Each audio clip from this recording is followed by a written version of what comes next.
Assalamualaikum dan salam sejahtera. Kami dari kumpulan 10 akan membuat perbincangan tentang pergerakan seni catatan di Malaysia. Antara ahli kumpulan kami ialah Nurul Najihah, Tanvir Faris, Zarid Sofia dan Janatul Raihan. Bagi latar belakang kajian, terdapat percayaan bahawa pengembara Eropah dan Inggeris telah meminta supaya pelukis di negeri Selat yang berbangsa Cina dan Melayu untuk melukis kehidupan mereka memotifkan flora dan fauna. Hasil daripada lukisan tersebut telah mendapat pasaran yang tinggi oleh pegawai-pegawai syarikat hingga timur.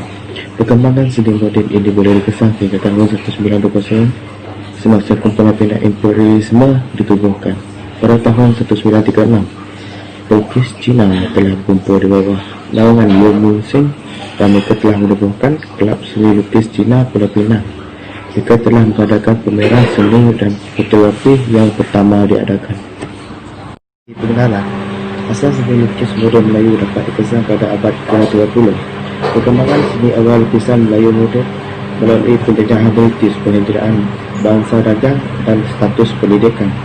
Perkembangan seni halus di Malaysia berlaku secara berperingkat berkaitan dengan lukisan, cetakan dan arca yang lebih menekankan ciri-ciri individualistik.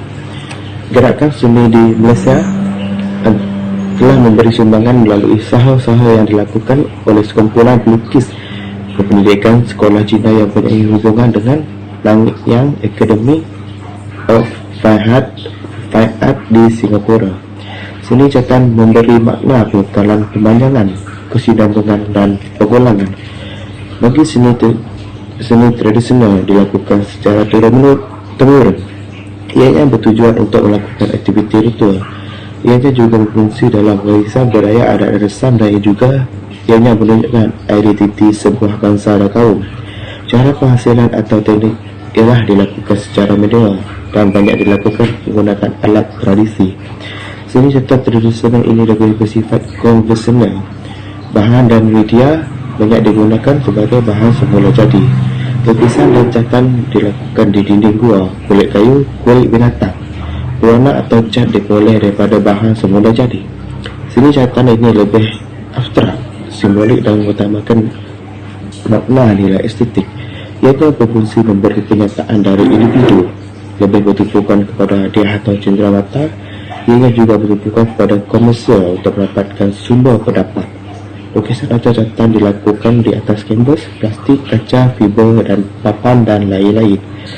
Cat dibuat daripada bahan kimia. Media yang digunakan adalah pelbagai dan juga bertukar ganti.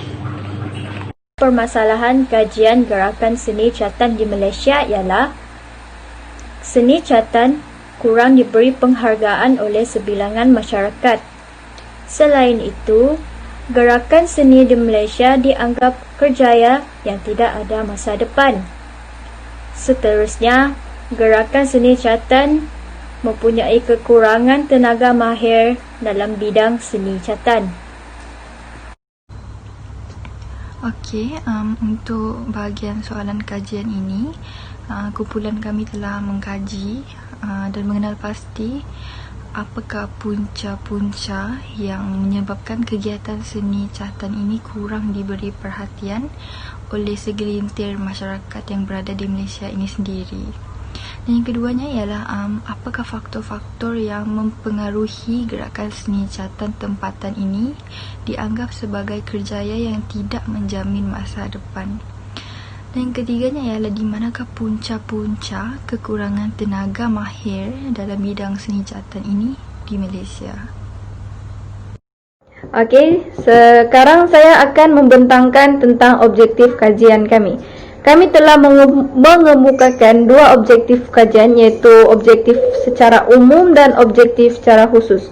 Bagi objektif umum, kami ingin mengkaji keberkesanan gerakan seni catatan di Malaysia untuk mengekalkan warisan seni dan warisan budaya di kalangan masyarakat sama ada generasi muda maupun generasi tua. Bagi objektif khusus pula, yaitu mengetahui usaha-usaha untuk membangkitkan gerakan seni catatan di Malaysia. Selain itu, menganalisis faktor-faktor yang mempengaruhi gerakan seni catatan tempatan yang dianggap oleh mereka bahawa gerakan seni catatan merupakan suatu kerjaya yang tidak menjamin masa depan. Akhir sekali, meneroka pendapat masyarakat berkaitan dengan gerakan seni catatan tempatan. Okey, kita beralih pula ke bahagian kepentingan pergerakan seni catatan di Malaysia ini.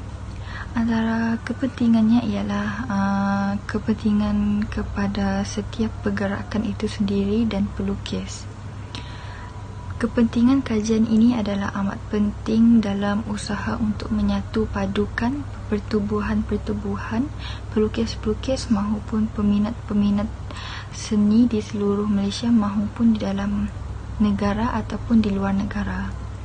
Secara tidak langsungnya akan berlakunya pertukaran dan perkembangan idea ataupun kepelbagaian hasil karya maupun aktiviti yang akan diadakan, malahan dapat mengukuhkan lagi pergerakan-pergerakan seni catatan di Malaysia ini.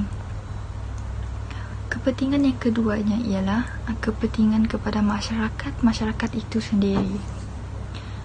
Ini adalah amat pentingnya penglibatan diri dalam aktiviti-aktiviti seni catatan ini.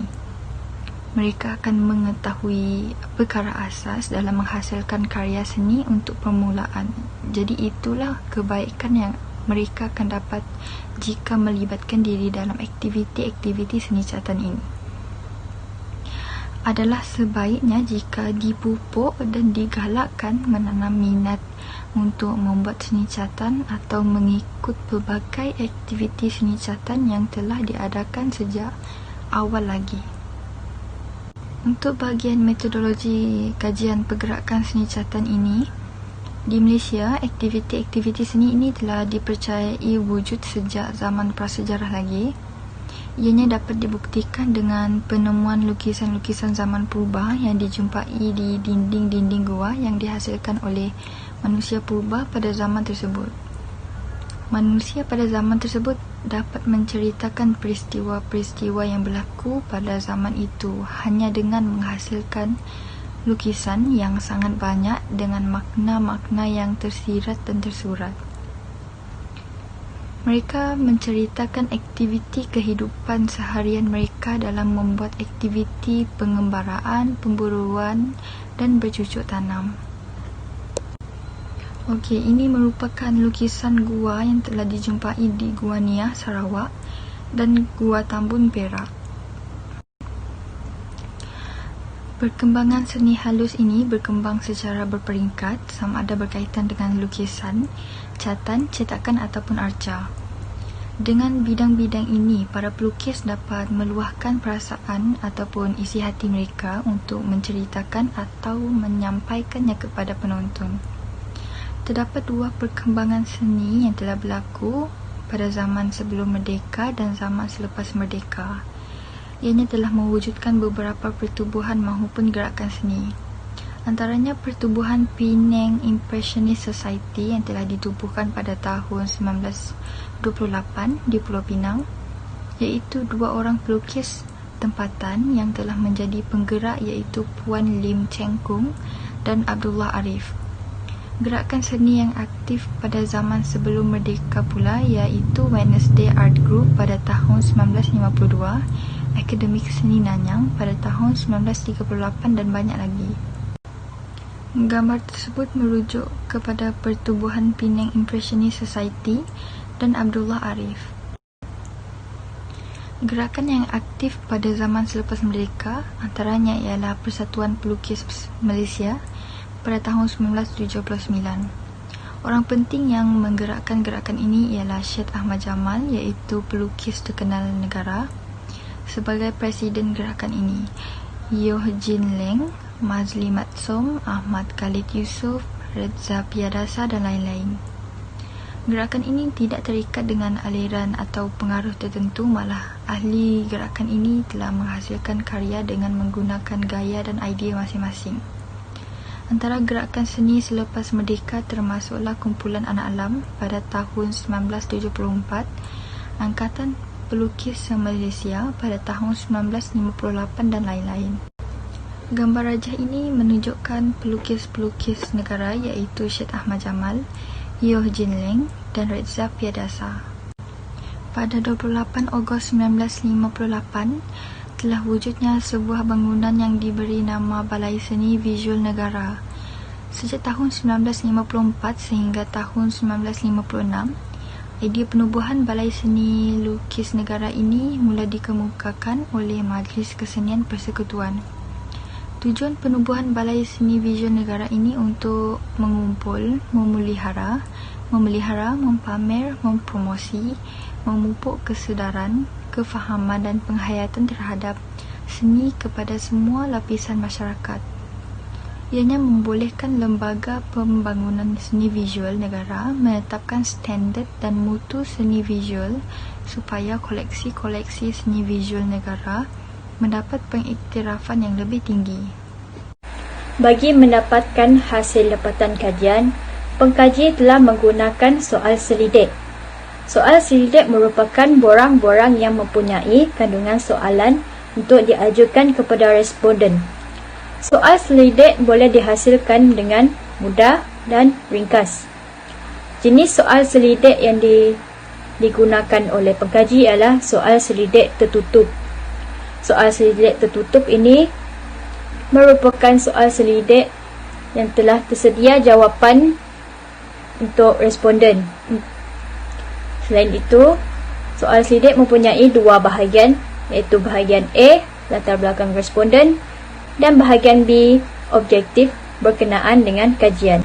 Selain itu, pengkaji telah menggunakan skala Likert 5 mata yang membolehkan responden memberi tindak balas sejauh mana persetujuan mereka dengan pernyataan soalan dalam butiran soal selidik. Skala Likert iaitu untuk mendapatkan statistik berkenaan dengan data kajian. Skala Likert mempunyai 5 mata iaitu terdiri daripada 1. Sangat tidak setuju, 2. Tidak setuju, 3. Neutral, 4. Setuju dan 5. Sangat setuju. Seterusnya ialah analisis data. Bagi mendapatkan analisis data, pengkaji telah menggunakan kaedah kuantitatif iaitu mengumpul menterjemah data kajian untuk menjawab pernyataan masalah dan objektif kajian yang menggunakan angka.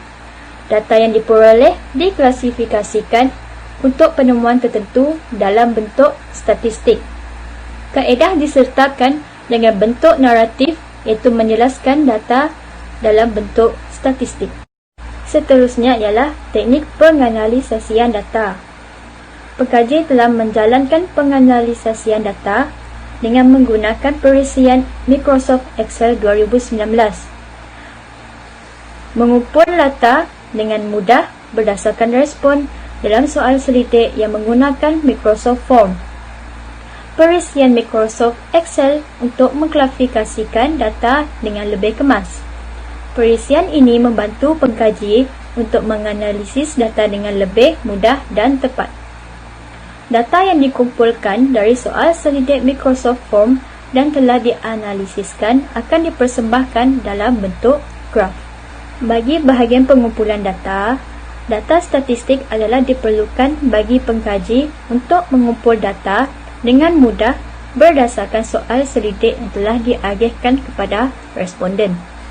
Data yang dikumpul adalah berdasarkan dua bahagian dalam butiran soal selidik, iaitu bahagian A, latar belakang responden, dan bahagian B, iaitu berkenaan dengan kajian. Sebanyak 100 responden telah menjawab butiran di dalam soal selidik yang telah diagihkan. Berikut merupakan carta pie pada bahagian A iaitu latar belakang responden jantina. Berdasarkan carta pie di sebelah, ia menunjukkan responden perempuan adalah paling banyak menjawab soal selidik ini iaitu sebanyak 67%. Seterusnya, bagi responden lelaki pula telah mencatatkan sebanyak 33%. Berikut merupakan carta pie dan untuk bahagian A iaitu latar belakang responden umur. Berdasarkan carta pie di sebelah,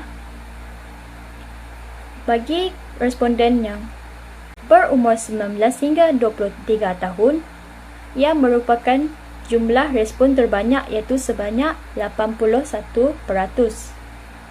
Diikuti dengan bagi responden yang berumur 29 hingga 33 tahun, 24 hingga 28 tahun dan juga 18 tahun ke bawah mencatatkan jumlah peratus yang sama iaitu sebanyak 5%. Bagi jumlah paling terendah ialah responden yang berumur 34 tahun ke atas dengan mencatatkan sebanyak 4% sahaja. Berikut pula merupakan carta bar bergabung bagi bahagian B iaitu objektif kajian. Berdasarkan carta bar bergabung di atas, pernyataan 1 iaitu mengadakan pameran seni untuk meningkatkan kefahaman masyarakat mengenai nilai seni catatan yang dihasilkan mencatatkan sangat setuju sebanyak 48%, setuju 33%, neutral 12% dan kurang setuju sebanyak 5%. Bagi sangat tidak setuju pula mencatatkan sebanyak 2% sahaja. Selain itu, pernyataan 2 iaitu berkenaan dengan mampu menghasilkan karya catatan sama ada tradisional atau moden yang berkualiti telah mencatatkan sangat setuju 26%, setuju 53%, neutral 18%, kurang setuju 2%, serta sangat tidak setuju mencatatkan 1% sahaja. Soalan ini menampakkan responden kebanyakannya setuju dengan kenyataan soalan berkenaan. Pernyataan 3 berkenaan karya yang dihasilkan setaraf dengan karya antarabangsa mencatatkan sangat setuju sebanyak 29%, setuju sebanyak 54% dan neutral pula 13%. Manakala bagi kurang setuju dan sangat tidak setuju mencatatkan peratus yang sama iaitu 2%. Seterusnya, pernyataan 4 ialah karya yang dihasilkan mempunyai kualiti untuk tujuan ekonomi. Responden yang telah menjawab pilihan sangat setuju sebanyak 30%, setuju 55%, neutral 13%. Kurang setuju dan sangat tidak setuju mencatatkan jumlah yang sama iaitu 1% sahaja. Ini menunjukkan segelintir responden kurang bersetuju dengan pernyataan soalan ini. Akhir sekali ialah pernyataan 5 iaitu mencari tenaga mahir dalam bidang seni dengan mengadakan bengkel-bengkel seni. Hasil daripada pengumpulan data ini menunjukkan ramai responden yang menjawab sangat setuju itu sebanyak 55%, setuju mencatatkan sebanyak 30%, neutral 4.9%. Namun, demikian ada juga responden kurang setuju dan sangat tidak setuju dengan pernyataan berkenaan iaitu masing-masing sebanyak 4%. Perbincangan dan penemuan baru. Masalah telah dikaji dalam gerakan catatan di Malaysia ialah kebanyakan catatan kurang diberikan penghargaan dan penghayatan oleh setengah masyarakat kita. Kebanyakan catatan kurang diberi penghargaan atau penghayatan. Masyarakat telah beranggap bahawa seni ini tidak memberi apa-apa faedah kepada mereka yang terlibat dalam bidang seni. Masyarakat juga beranggapan bahawa gerakan seni ini tidak menjamin kehidupan di masa depan kepada diri negara terutamanya dalam bidang ekonomi. Hal ini dikatakan demikian kerana hasil seni ini sukar dijual ataupun dapat nilai yang tinggi daripada setiap jualan. Masyarakat juga kurang nilai kesenian dalam diri mereka dan ini menyebabkan mereka tidak mengalami atau nilai apa-apa masuk yang disampaikan oleh setiap hasil yang dihasilkan. Kemahiran yang sukar dalam bidang seni catatan menimbulkan rasa cepat putus asa dalam kalangan golongan muda yang mempelajari seni catatan ini. Kebanyakan masyarakat kurang menitikkan bidang seni ini dalam kehidupan mereka. Ini menyebabkan gerakan seni catatan sukar untuk mendapatkan tenaga-tenaga yang baru ataupun bakat-bakat muda untuk menceburi bidang seni ini. Penyelidikan telah diadakan untuk mengetahui sejauh manakah gerakan seni semakin hilang di tengah zaman. Perkara ini perlu perlu ditahu oleh gerak-gerakan seni untuk memulihkan semua pandangan berkaitan dengan seni catatan. Mereka keyakinan sepenuhnya perlu diberi kepada masyarakat dengan menjelaskan kebaikan seni catatan ini di masa yang datang, kepentingan seni, masuk-masuk seni catatan, kegunaan seni dalam kehidupan dan sebagainya. Langkah-langkah perlu ditekankan oleh gerakan seni catatan ialah mengenal pasti punca-punca catatan kurang diberikan penghargaan oleh setengah mereka.